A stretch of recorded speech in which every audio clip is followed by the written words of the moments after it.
The Dormition of the Mother of God.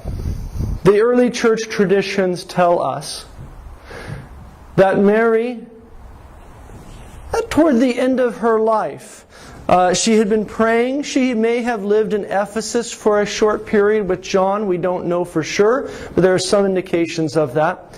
We do know with certainty, however, that if she had gone to Ephesus, she returned to Jerusalem, because we know that in Jerusalem is the place where she prayed, in her home there, and prayed daily on the Mount of Olives, where her Son had ascended. According to the early Christian stories, she would leave her house on Mount Zion. We know the location still today.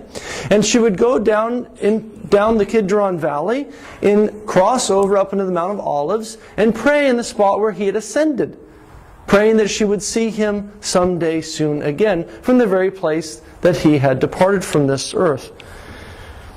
Mary was told one day by the angel Gabriel that it was time for her to go to be with her Son, and so prepare herself for her falling asleep, her dormition, which was a euphemism in that period for death. Today we say passing away. The location of Mary's house is known today not only because the early Christian stories that this is the place where she lived, but it is also because this is the place where she died. It is today the original church. The original church is on top of the original house where she lived, and that is now covered over the Byzantine ruins that had been destroyed by the godless Muslims during the Crusades. Has now been covered over and built over by a big, beautiful church called the Church of the Dormition, run by the Benedictines, I think. One of the most big and beautiful Roman Catholic churches in Jerusalem, the Church of the Dormition. Many people think the word Dormition is an Eastern thing, but this is the name of the feast, East and West. In Latin, this is the official name of the feast. The Feast of the Dormition. This is the place where she died. And when she died, she was taken by the apostles who were around. There were various stories about the gathering of the apostles. We know that they were all there when she died, and they carried her body in procession across the Kidron Valley, just past the spot where she had been praying, and went to the tomb of her family. The tomb of her family. That tomb where they buried her body is also still known today. There's a beautiful little crypt church there. The tomb where they buried her family tomb, is just across the valley, and we're talking about a valley that you can throw a stone across, it's not very big, from the house where she was born. The house of St. Anne, Joachim and Anne, was right there in Jerusalem, next to the spot where eventually they also buried their family members. Someday, if you have the opportunity, you can go with us on maybe another eparchial tour to the Holy Land, and we'll see these things together. There is much confusion today among armchair theologians. You'll sometimes hear people saying, well, I don't know if Mary died, or no, Mary didn't die, she was assumed. This is heresy. Mary died. All of the liturgical prayers say she died. Popes have referred to the death of Mary. She died. The problem is people get confused about the fact that Mary was sinless, and so they say, well, how could she die? The problem is coming from a reformational understanding that somehow death is the result or the punishment for sin. Okay? Sin is not the breaking of a rule that ends in a punishment.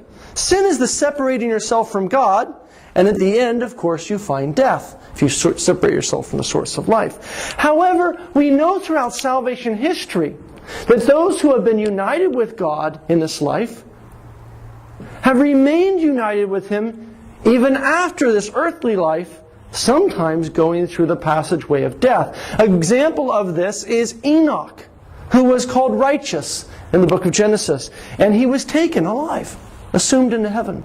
Elijah in the fiery chariot, taken alive. Moses, most people are unfamiliar with the ancient tradition, but it's recorded in Deuteronomy 34 and Jude, verse 9, that Moses, when he died, he did not die because of old age or because of sin or anything. His job was over.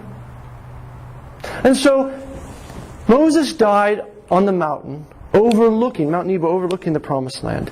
And then it says God buried him.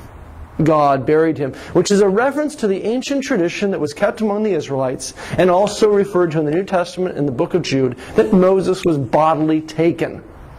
This tradition has been forgotten, unfortunately, today, although still alive in the West during the Renaissance, in the back of the Sistine Chapel, mirroring Jesus' ascension, the giver of the first covenant, is Moses' assumption. Mary was assumed bodily after her death. The apostles came to the tomb and they found the tomb empty. You say, this sounds like Jesus. Absolutely! Mary died. She lived a life in perfect conformity to the will of God. A beautiful image of the life of her Son. She died in perfect harmony according to the will of God, as her Son did. She rose 3 days later from the tomb as a great gift from God for what she had done. She is then among the faithful, after the resurrection of Jesus, the pioneer. The pioneer. She is the first among Christians who said yes to the will of God and received Him within her. This is what we are all called to do. She gave birth to the Word of God in the world, which is what we are all called to do. And we are called to live a life of perfect holiness, imaging her who imaged her Son, even unto death, with the hope, as with her, of a future bodily resurrection. The tomb was found empty and nothing but a beautiful fragrance of flowers.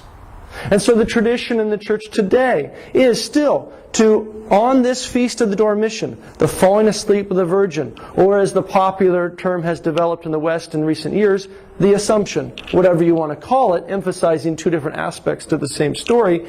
The tomb was found empty and just the fragrance of flowers. And so the church is usually filled with flowers on this day, east and west. Let us live our lives today and tomorrow and the third day and thereafter in perfect accord with the life of Mary, who lived her life in accord with the life of Jesus. Let us die like Mary, who died like her Son. And may we, if we have lived our lives in accordance with Him, rise also on the third day. Glory be to Jesus Christ, and His eternal Father, and His all-holy, good, and life-giving Spirit, both now and ever, and to ages of ages. Amen.